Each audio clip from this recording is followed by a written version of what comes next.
আন্তর্জাতিক সংবাদ মাধ্যম রয়টার্সের একটি এক্সক্লুসিভ রিপোর্ট এই মুহূর্তে ঢাকার রাজনৈতিক অঙ্গনে তোলপাড় সৃষ্টি করেছে। হেডলাইনটি বলছে, বাংলাদেশের প্রধানমন্ত্রী শেখ হাসিনা এই বছরই দেশে ফেরার ঘোষণা দিয়েছেন।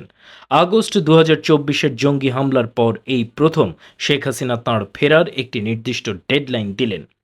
রয়টার্সের মতো সংবাদ মাধ্যম যখন এই খবর প্রকাশ করে, তখন এটিকে হালকাভাবে নেয়ার কোনো সুযোগ নেই।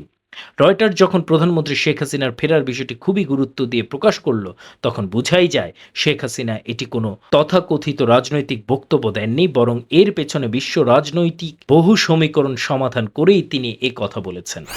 আমাদের নিজস্ব সূত্রগুলো নিশ্চিত করেছে, রয়টার্সের এই নিউজটি আসার পর থেকেই লালবদর, জামায়াত এবং বিএনপির নীতি নির্ধারকদের ড্রয়িং রুমে এক ধরনের গোপন কাঁপন বা মনস্তাত্ত্বিক চাপ তৈরি হয়েছে।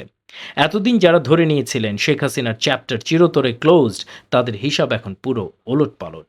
অনুপস্থিতিতে দেওয়া মৃত্যুদণ্ডকে যেভাবে তিনি রাজনৈতিক উদ্দেশ্য প্রণোদিত বলে উড়িয়ে দিয়েছেন, তা ঢাকার ক্ষমতার অলিন্দে বড় ধাক্কা দিয়েছে।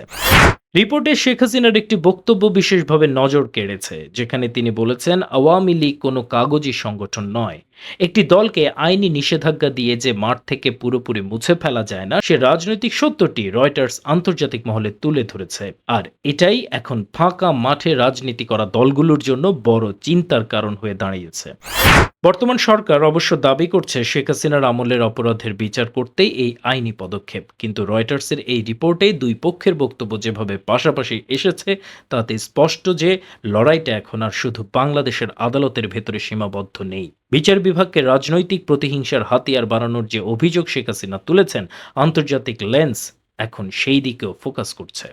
সার্বিক বিষয় বিশ্লেষণ করে দেখা যায়, আগস্ট ২৪-এর জঙ্গি হামলা করে যে শেখ হাসিনার অধ্যায়ের শেষ মনে করা হয়েছিল, রয়টার্সের এই রিপোর্ট প্রমাণ করল খেলা আসলে কেবল নতুন মোড় নিল। শেখ হাসিনার এই বছরের ফেরার ডেডলাইন লালবদর, জামায়াত আর বিএনপির জন্য এক বড় ওয়েক আপ কল। প্রধানমন্ত্রী শেখ হাসিনার ফিরে আসা পর্যন্ত বাকি মাসগুলোতে বাংলাদেশের রাজনীতি যে এক নতুন নাটকীয়তার দিকে যাচ্ছে, তাই দিনের আলোর মতো স্পষ্ট হচ্ছে। Desk report, বিবাংলা.net।